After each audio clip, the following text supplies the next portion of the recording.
Kami dari kelompok 6 yang beranggotakan 2 orang, yaitu saya sendiri Emir Mutu dan teman saya Nurul Khairina. Berikut kami akan mempresentasikan hasil diskusi kami.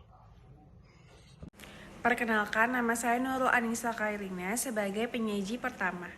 Dalam bab bukti audit dan kertas kerja audit terdapat 6 pokok pembahasan. Yang pertama itu ada skeptisme profesional dan asuransi yang memadai. Yang kedua ada prosedur-prosedur audit. Yang ketiga audit software. Yang keempat jenis-jenis kertas kerja. Yang kelima beberapa tips untuk kertas kerja. Dan yang keenam keuntungan dari standarisasi kertas kerja. Sebelum kita memasuki pokok pembahasan yang pertama, sebaiknya kita menjelaskan dulu apa sih itu bukti audit. Nah, mungkin teman-teman juga udah pada tahu ya apa itu bukti audit. Nah, bukti audit ini merupakan bukti yang dikumpulkan dan diuji oleh auditor untuk menentukan apakah laporan keuangan disajikan sesuai dengan standar pelaporan keuangan yang berlaku, yang sesuai dengan SAK atau sesuai dengan framework pelaporan keuangan. Selanjutnya kita masuk ke pokok pembahasan yang pertama, yaitu skeptisme profesional dan asuransi yang memadai.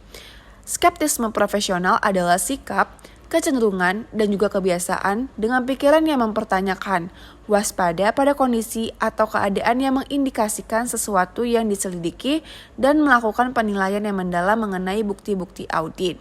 Skeptisme profesional dapat dijelaskan berdasarkan unsur-unsur berikut ini. Terdapat 5 unsur. Yang pertama ada atribut yang meliputi pengetahuan dan juga keahlian untuk meneliti masalah yang dihadapi. Pengetahuan yang dimaksud adalah pengetahuan seperti di bidang akunting dan juga auditing yang harus dikuasai oleh auditor. Yang kedua adalah attitude, yaitu sikap dan kecenderungan dan kebiasaan yang dimiliki para auditor. Dan yang ketiga adalah mindset, yaitu mindset yang mempertanyakan hal-hal yang janggal yang ada. Dan yang keempat yaitu alert, waspada segala sesuatu yang mencurigakan tentang apa yang harus diperiksanya. Contohnya seperti mendeteksi fraud. Auditor dengan atribut yang dimilikinya antara lain skill untuk mengenali red flags dan juga hal-hal yang berkenaan dengan fraud, akan waspada terhadap gejala-gejala dan juga indikasi fraud. Yang kelima yaitu action, yaitu penilaian yang mendalam mengenai bukti-bukti audit yang mendukung ataupun membuktikan bukti-bukti audit tersebut. Selanjutnya mengenai assurance yang memadai. Assurance yang memadai ini tuh digunakan untuk melihat nilai suatu akun atau pengungkapan dinyatakan terlalu tinggi atau terlalu rendah. Ciri-ciri dari bukti audit yang baik terdapat 3 ciri-ciri utama. Yang pertama ada relevan, yaitu relevansi suatu bukti audit mencerminkan hubungan antara bukti dan kegunaannya yang logis, yang bersangkutan dan juga masuk akal. Yang kedua adalah reliability, dapat dipercayanya suatu bukti terlihat dari tepatnya bukti tersebut, masuk akal, dan terpercayanya sumber bukti dan teknik mendapatkannya. Yang ketiga adalah sufficiency, yaitu kecukupan bukti yang faktual dan meyakinkan sehingga seseorang yang wajar dan tidak bias akan sependapat dengan temuan auditor dan juga kesimpulannya. Selanjutnya yaitu prosedur-prosedur audit. Terdapat 8 prosedur audit.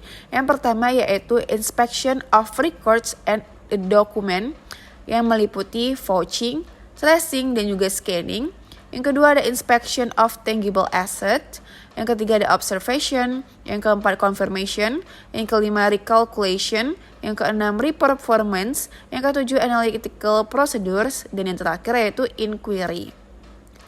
Yang pertama inspection of record and document, yaitu kegiatan yang memeriksa sesuatu untuk memastikan apakah sudah sesuai dengan standar atau aturan resmi. Contohnya, petugas bea dan cukai naik ke kapal untuk memeriksa dokumen dan juga barang bawaan kami, yaitu si para awak kapal.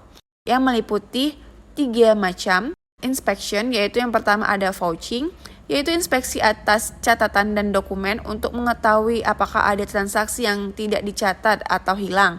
Yang kedua ada tracing, yaitu proses menelusuri transaksi dalam catatan akunting ke source dokumen yang digunakan untuk mencari kesalahan dalam mencatat transaksi dan memastikan kebenarannya. Dan yang ketiga yaitu scanning, menginspeksi mendalam pencatatan dalam accounting dokumen untuk memastikan keautentikan dan juga kecermatannya dengan menemukan hal-hal yang tidak semestinya ada. Selanjutnya yaitu inspection of tangible asset, yaitu untuk menginspeksi barang-barang yang berwujud seperti persediaan barang maupun aset tetap. Selanjutnya yaitu observation, yaitu memastikan apakah proses yang sedang berjalan dilaksanakan sesuai rencana dan apakah mencapai tujuan yang direncanakan. Selanjutnya yaitu confirmation, yaitu penegasan dari pihak lain tentang kebenaran atas suatu informasi. Selanjutnya, recalculation, yaitu menghitung kembali. Auditor meyakinkan bahwa perhitungan yang dilakukan sudah benar.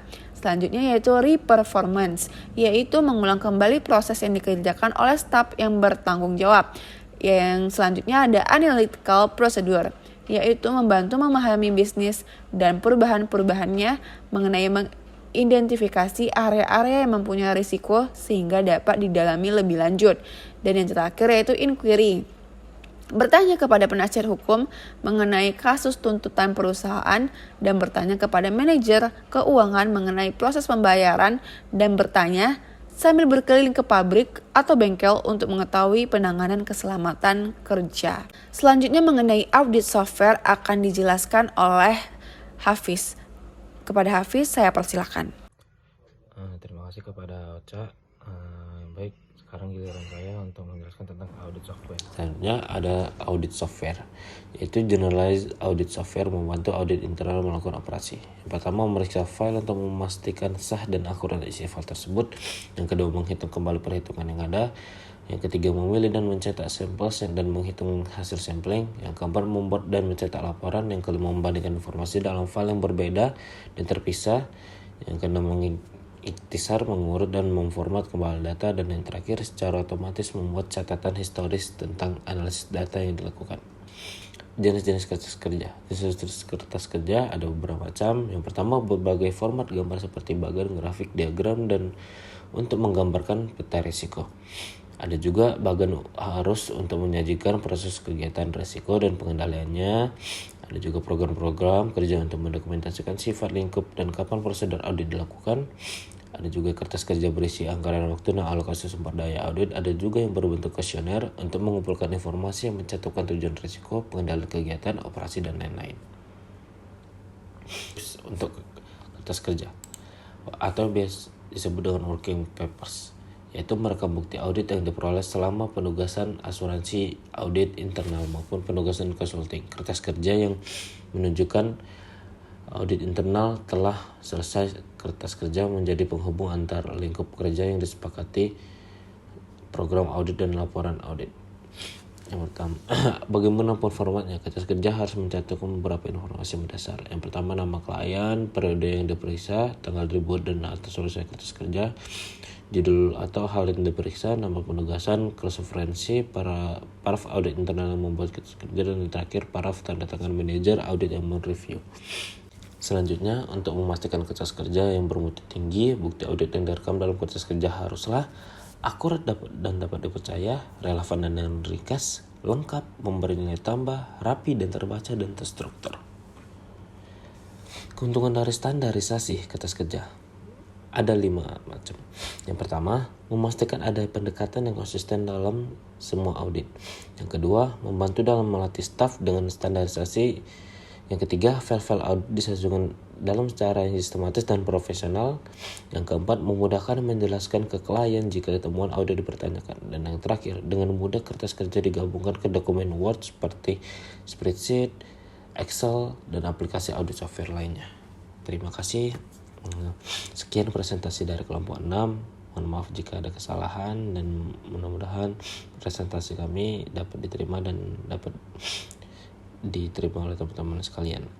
Terima kasih atas waktu dan kesempatannya. Kami ucapkan terima kasih. Assalamualaikum warahmatullahi wabarakatuh.